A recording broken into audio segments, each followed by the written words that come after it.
So the vertical line test states that if you take a vertical line and run it across a graph, it should only ever touch at one place at a time. A counterexample to that would be something like this circle.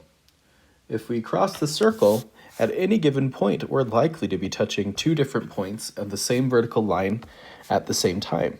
So therefore, this circle is not a function. It's pretty easy to tell the difference there. The vertical line test, it's super useful. It pops up in a lot of different things that we do. So keep it in the back pocket. It's a very important one. Last thing, let's just go ahead and just review the domain and the range and how it relates to graphs. It's kind of an important concept. We'll look at this graph here. My advice when it comes to thinking about the domain and the range is to think about smashing the line onto the axes.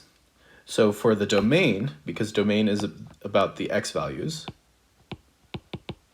you'll smash it onto the x-axis.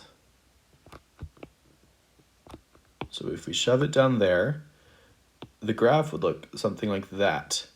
Since this graph goes on forever, it would be infinitely flat, and the domain would cover all real numbers, which you could write this way.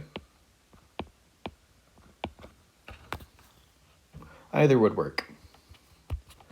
Now for the range, in this case, if we were to squish it,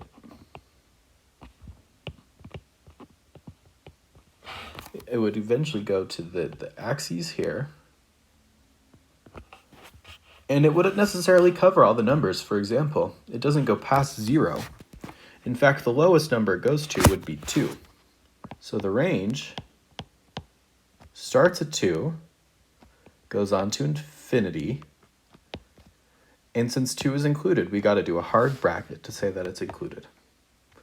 All right. If I was to ask you to find f of 2,